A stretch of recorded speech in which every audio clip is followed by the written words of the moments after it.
வாகீசரின் ஆசி. அகத்துறை பாடலுக்கு அபிநயம் பிடிக்க சொல்லி ஆயனர் சொன்னதும் திருநாவுக்கரசர் பாடின திருவாரூர் தாண்டகத்திலிருந்து ஒரு பாட்டு பாடினா சிவகாமி. ஒரு கன்னி பெண் இறைவனோட திருநாமத்தை முதல்ல கேட்டப்போ அவளோட மனசுல உருவாகிற பக்தி காதல் பத்தினது அந்த பாட்டு. அதுக்கப்புறம் அந்த காதல் படிப்படியா வளருது. சிவகாமி இந்த பாட்டை ஒரு தடவை பாடிட்டு அதுக்கப்புறம் அபிநயம் பிடிக்க ஆரம்பிச்சா. முதல்ல ஒரு கன்னி பெண்ணோட இதயத்துல காதல் வரப்போ அதோட சேர்ந்து வர வெக்கத்தையும் சந்தோஷத்தையும் எல்லாரும் பார்த்தாங்க. காதல் வளர்ந்து வர ஆரம்ப கட்டத்துல காதலனோட பெயரை கேட்குறப்பவும் அவனோட குணங்களை பத்தி பேசும்போதும் சந்தோஷத்துல அவளோட உடம்புல உருவாகிற மாறுதல்களையும் பார்த்தாங்க. அந்த காதல் முத்தி போய் எப்படி அவ பிரம்ம பிடிச்சவ மாதிரி இருப்பான்றதையும் அந்த காதலுக்காக என்னென்ன தியாகங்களை எல்லாம் செய்வாள்ன்றதையும் பார்த்தாங்க. அம்மா அப்பாவை விட்டுட்டு காதலனோட கிளம்புறதையும் ஊர் மக்கள் திட்டுறதையெல்லாம் பொறுத்துக்கிறதுக்கு அந்த பெண் எவ்வளோ துணிஞ்சு இருக்கான்றதையும் பார்த்தாங்க. வார்த்தையால் சொல்ல முடியாத உணர்ச்சியெல்லாம் சிவகாமி அபிநயத்தில் காட்டிகிட்டு இருந்தப்போ எல்லாரும் மெய் மறந்து பார்த்துட்டு இருந்தாங்க. அதோட நிற்கலை. காதலி தனக்காக இவ்வளோ செஞ்சாலும் அந்த காதலன் திருப்தி அடையலை. ஒரு நாள் அவளை சோதிக்க நினச்சி அவளுக்கு தெரியாமல் எங்கேயோ போயிடுறான். அதனால சோகமான காதலி வெளியுலக அடியோட மறந்துடுறா. அவளோட பேரை கூட மறந்துடுறா. அவ பேரை கேட்டா அவளோட காதலன் பேரை சொல்றா. அந்த நிலைமையில அவளோட காதலன் மறுபடியும் அவ முன்னால வந்தப்போ பண்ணாத தப்புக்காக அவளை மன்னிக்க சொல்லி காதலன் கிட்ட கேட்டுட்டு அவனோட காலில் விழுந்து வணங்குறா.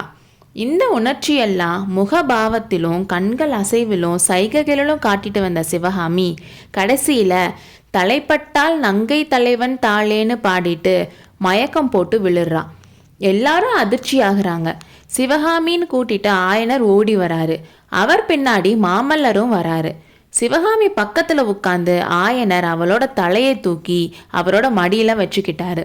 அங்க இருந்தவங்கெல்லாம் தண்ணி தண்ணி விசிறி விசிறின்னு சொல்றாங்க. அப்போ நாவுக்கரசரும் எந்திரிச்சு வந்து சிவகாமிக்கு திருநீர் பூசி விட்டாரு. கொஞ்ச நேரம் அங்கே எல்லாரும் அமைதியாக இருந்தாங்க. அப்போ சிவகாமி லேசாக கண்ணை திறந்தான்.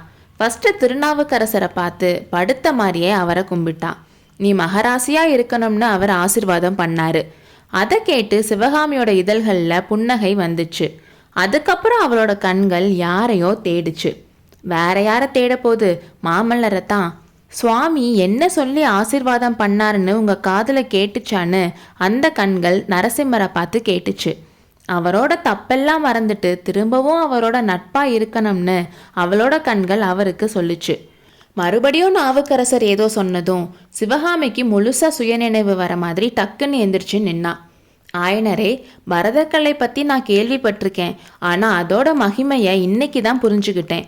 நான் பாடின பாட்டில் இவ்வளோ அனுபவமும் உணர்ச்சியும் இருக்கும்னு எனக்கே தெரியல. உங்கள் மகளால் பரதக்கலையே பெருமை அடைய போகுது. தில்லை பொன்னம்பலத்தில் நடனமாடும் இறைவனுக்கே அர்ப்பணம் செய்யக்கூடிய அற்புத கலை இதுன்னு சொன்னார். இப்படி அவர் சொல்லிட்டு இருக்கும்போதே தெருவில் குதிரை ஒன்று வேகமாக வர சத்தம் கேட்டுச்சு.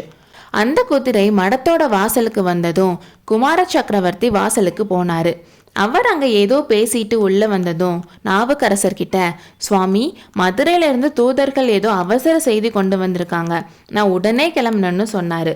திருநாவுக்கரசரும் சரின்னு சொல்லிட்டு, சக்கரவர்த்திக்கு ஏதாச்சும் தகவல் சொல்லி அனுப்புறதா இருந்தா அவரோட விருப்பப்படி நான் யாத்திரை கிளம்பிட்டேன்னு சொல்லி அனுப்புங்கன்னு சொன்னார்.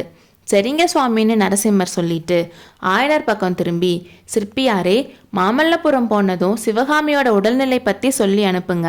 நான் சில காரணத்தால் கொஞ்ச காலத்துக்கு காஞ்சியை விட்டு வர முடியாதுன்னு சொன்னார்.